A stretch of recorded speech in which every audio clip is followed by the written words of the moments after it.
महाभारत का 18 दिनों तक चला भीषण युद्ध समाप्त हो चुका था। कौरवों की हार हो चुकी थी और पांडव विजयी हुए थे। कुरुक्षेत्र की धरती पर अब सन्नाटा था। उसी शाम अर्जुन और उनके सारथी श्री कृष्ण अपने शिविर की ओर लौट रहे थे।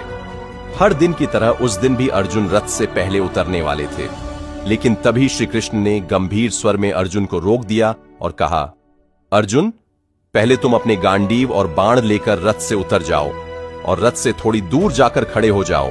जब तक मैं ना उतरूं, पास मत आना।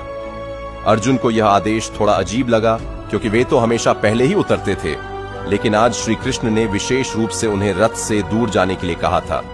अर्जुन ने बिना प्रश्न के आज्ञा का पालन किया और रथ से उतरकर दूर जाकर खड़े हो गए। अब रथ पर केवल श्री कृष्ण ही खड़े थे। उसी क्षण एक अद्भुत घटना घटी। रथ के ध्वज पर विराजमान पवन पुत्र हनुमान जी अंतर्ध्यान हो गए।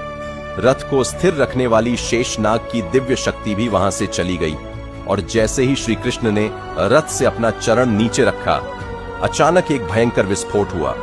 अर्जुन का वह दिव्य रथ आग की लपटों में घिर गया और देखते ही देखते कुछ ही क्षणों में पूरी तरह जलकर राख बन गया। यह दृश्य देखकर अर्जुन स्तब्ध रह गए।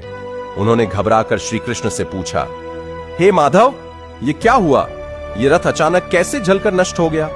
तब श्री कृष्ण मुस्कुराए और बोले, अर्जुन, इस युद्ध के दौरान भीष्म पितामह, द्रोणाचार्य और कर्ण जैसे महान योद्धाओं ने इस रथ पर अपने सबसे घातक दिव्य अस्त्रों का प्रयोग किया था।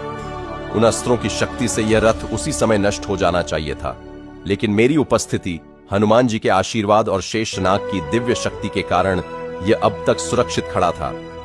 यदि मैं पहले रथ से उतर जाता तो उसी क्षण यह रथ जलकर नष्ट हो जाता और तुम भी इसके साथ भस्म हो जाते। इसीलिए मैंने तुम्हें पहले उतरकर दूर जाने के लिए कहा।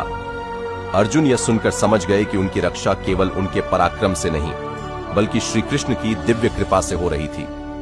उस दिन अर्जुन को एहसास हुआ कि युद्ध उन्होंने नहीं जीता था, बल्कि उन्हें विजय तक पहुंचाने वाले स्वयं श्री कृष्ण थे। सीख: कभी कभी हमारी जिंदगी में भी हम सोचते हैं कि हम अपनी ताकत से सब कुछ हासिल कर रहे हैं, लेकिन सच्चाई यह होती है कि कोई अदृश्य शक्ति हर पल हमारी रक्षा कर रही होती है।